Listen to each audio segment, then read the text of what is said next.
राधे राधे दोस्तों, आपका हार्दिक स्वागत है हमारे भक्ति प्रेम रस चैनल पर। जय श्रीमन नारायण। पितृपक्ष पूर्वजों को समर्पित है। इस दौरान 7 तर्पण और पिंडदान करने का महत्व है। मान्यता है कि पितृपक्ष में पूर्वज पृथ्वी पर आते हैं और परिवार को आशीर्वाद देते हैं।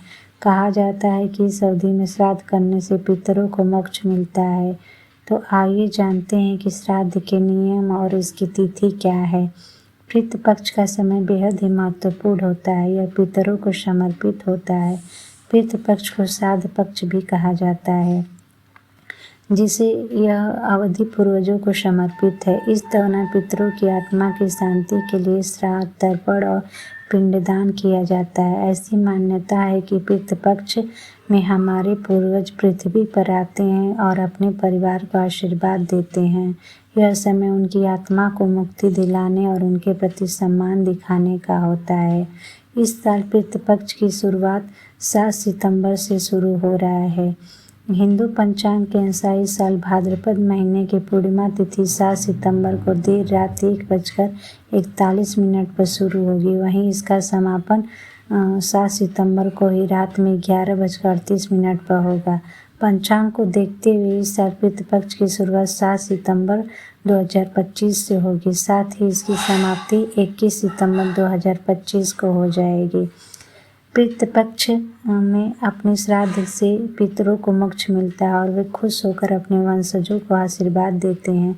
इस दौरान किए गए दान, पुण्य और तर्पण से परिवार में सुख समृद्धि आती है और सभी तरह के कष्ट दूर होते हैं। धार्मिक मान्यताओं के अनुसार इस दौरान पितरों से जुड़े अनुष्ठान करने से कुंडली में पितृदोष भी समाप्त हो जाते हैं। श्राद्ध के नियम आप जान लें कि क्या करना चाहिए। श्राद्ध पक्ष में पितृपक्ष के दौरान रोज सुबह स्नान करने के बाद दक्षिण दिशा की ओर मुख करके जल में काला तिल मिलाकर तर्पण करना चाहिए।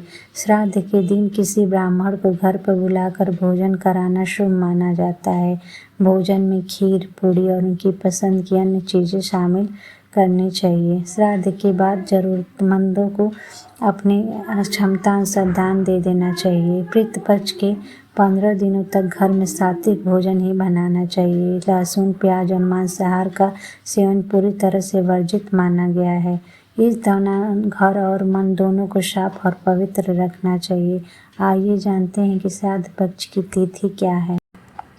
पूर्णिमा श्राद्ध की शुरुआत होगी 7 सितंबर 2025 दिन रविवार को और प्रतिपदा श्राद्ध 8 सितंबर 2025 दिन सोमवार को। द्वितीय श्राद्ध 9 सितंबर 2025 मंगलवार को। तृतीय श्राद्ध 10 सितंबर 2025 दिन बुधवार को। चतुर्थी श्राद्ध 10 सितंबर 2025 दिन बुधवार को। पंचमी श्राद्ध 11 सितंबर 2025 बृहस्पतिवार को। महाभरणी 11 सितंबर 2025 बृहस्पतिवार को। षष्ठी श्राद्ध 12 सितंबर 2025 शुक्रवार को। सप्तमी श्राद्ध 13 सितंबर 2025 शनिवार को। अष्टमी श्राद्ध 14 सितंबर 2025 रविवार को। नवमी श्राद्ध 15 सितंबर 2025 सोमवार को। दसवीं श्राद्ध 16 सितंबर 2025 मंगलवार को। एकादशी श्राद्ध 17 सितंबर 2025 दिन बुधवार को होगा। द्वादशी श्राद्ध 18 सितंबर 2025 बृहस्पतिवार को। त्रयोदशी श्राद्ध 19 सितंबर 2025 शुक्रवार को। मघा श्राद्ध 19 सितंबर 2025 शुक्रवार को। चतुर्दशी श्राद्ध 20 सितंबर 2025 शनिवार को। सर्वपितृ अमावस्या 21 सितंबर 2025 दिन रविवार। श्राद्ध कर्म मृत्यु की तिथि के आधार पर किया जाता है, यानी जिस दिन व्यक्ति की मृत्यु हुई होती है पितृपक्ष की उसी दिन उसका श्राद्ध किया जाता है। अगर किसी को अपने पूर्वज की मृत्यु तिथि याद नहीं है तो वे अमावस्या के दिन सर्वपितृ श्राद्ध कर सकते हैं। यह तिथि उन सभी पितरों के लिए होती है जिनकी मृत्यु तिथि मालूम न हो। श्राद्ध करने के लिए योग्य ब्राह्मण को बुलाना चाहिए। ब्राह्मणों की मदद से तर्पण और पिंडदान कराया जाता है। इस दौरान पूरी श्रद्धा से ब्राह्मणों को भोजन कराना और दक्षिणा देना चाहिए। यही नहीं, यदि आप किसी गरीब और जरूरतमंद की मदद कर सकते हैं तो उससे कई गुना पुण्य फलदायी मिले। श्राद्ध में गाय, कुत्ते और कौवे के लिए भोजन निकालना बहुत जरूरी माना जाता है। इन्हें भोजन देने के बाद अपने पितरों का स्मरण करते हुए उनसे श्राद्ध ग्रहण करने की प्रार्थना करें।